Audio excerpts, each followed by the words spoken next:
discover more about the nature of reality and help create a better life for yourself and the rest of the planet. My name is Nikki Palmer, and I've created a process called Draw Your Reality. For more information, you can go to my website, nikkipalmer.com, and receive a free gift that I put together just for you. Here on the Isle of Wight today, it is bloody freezing.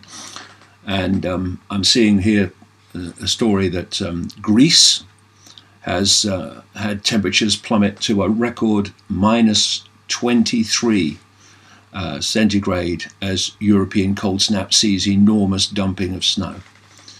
So we're still struggling with global warming then. There are increasing numbers of people who are not buying.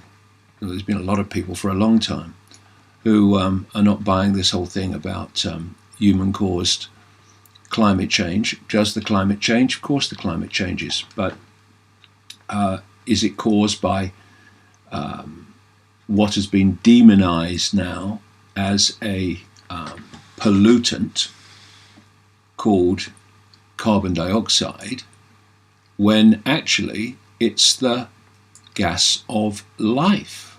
Without carbon dioxide, there would be no life, no plant life, nothing.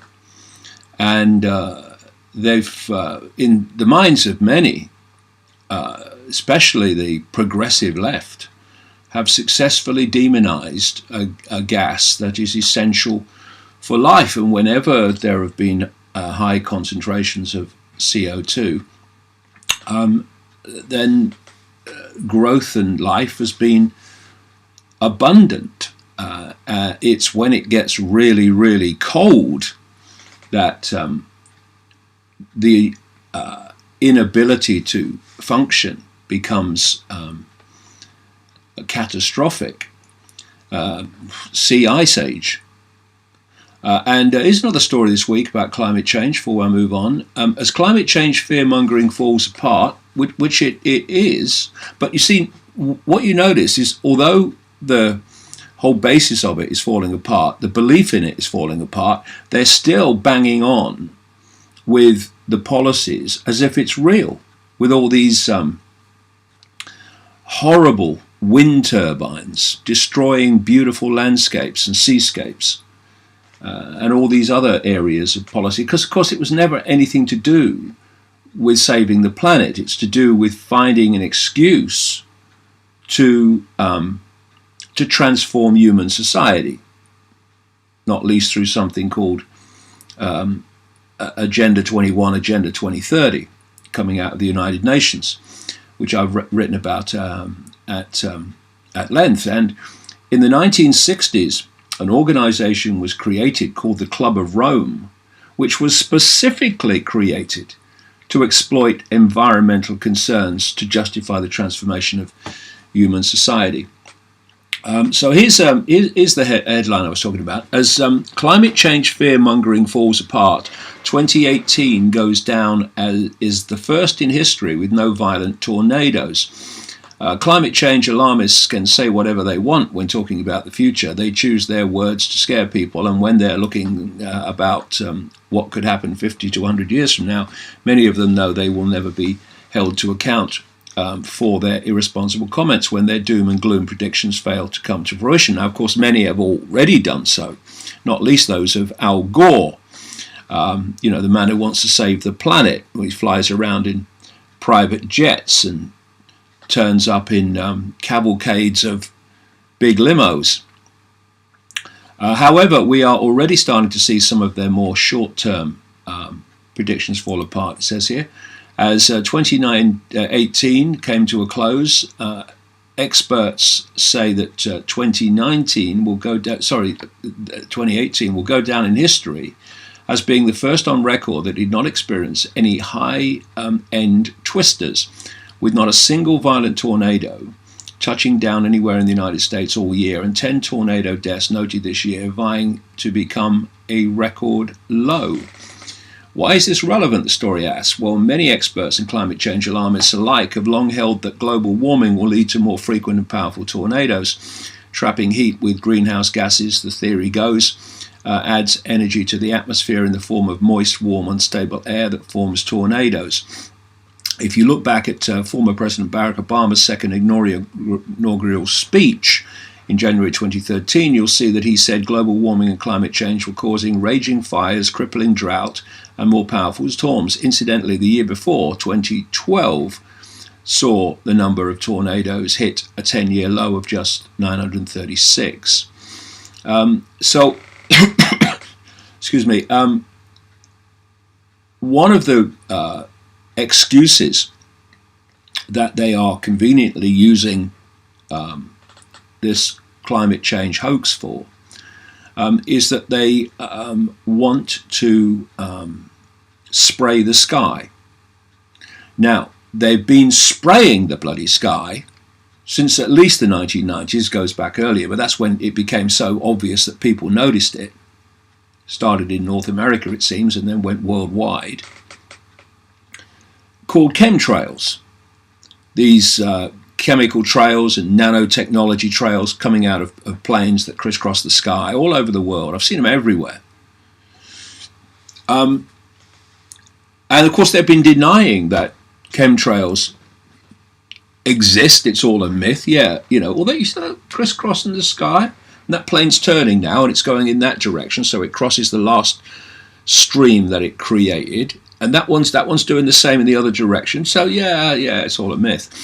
And I've sat and watched a sky be crisscrossed, where a beautiful blue sky became a cloudy day, not through clouds but through chemtrails.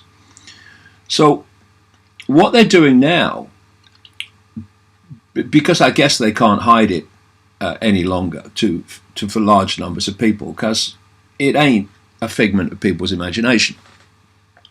So what they're doing is saying that we have to spray stuff in the sky, i.e. chemtrails, to reduce the amount of sunlight and the amount of heat.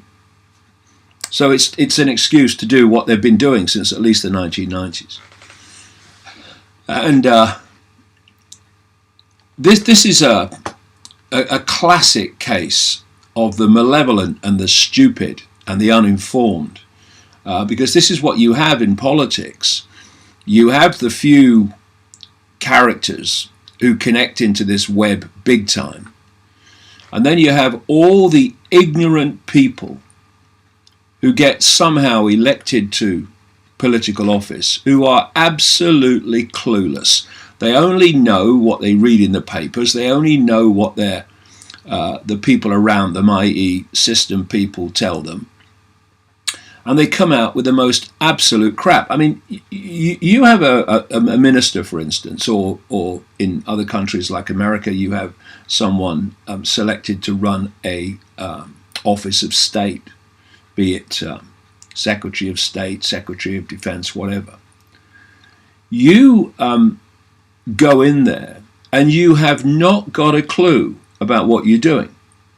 You might be like Pompeo and Bolton, who have a clear agenda, not least Israel's agenda, which they are pushing America to conform to, but you don't know anything about the subject. I mean, Bolton might know a bit more because he's obviously obsessed with bombing countries.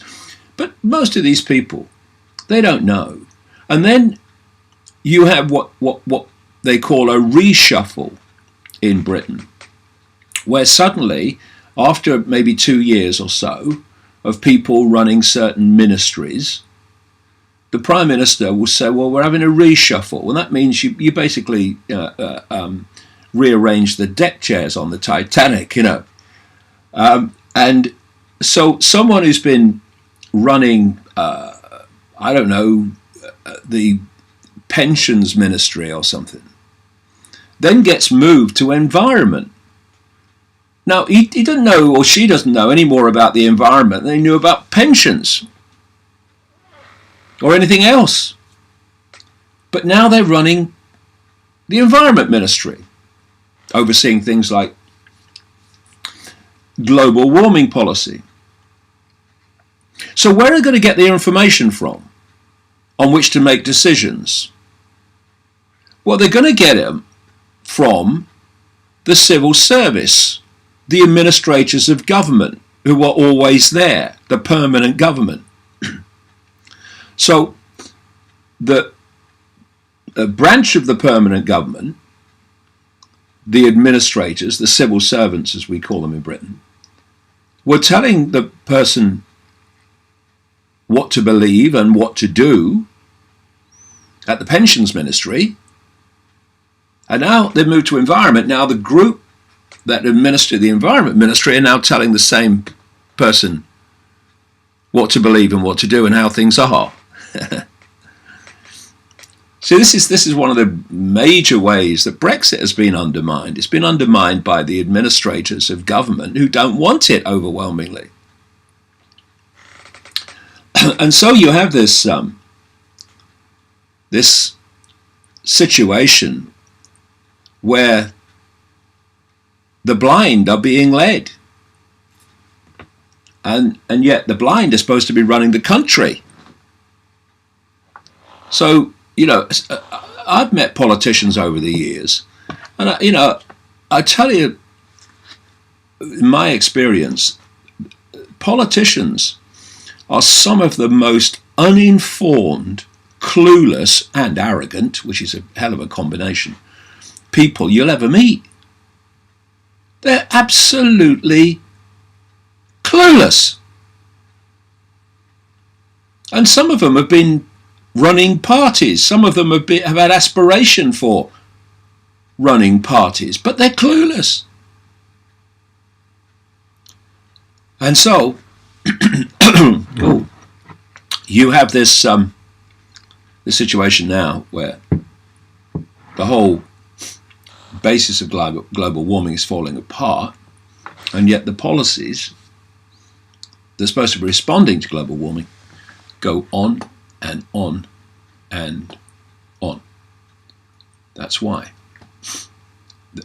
there's an agenda, and the people that could stop the agenda in politics have no idea there's an agenda.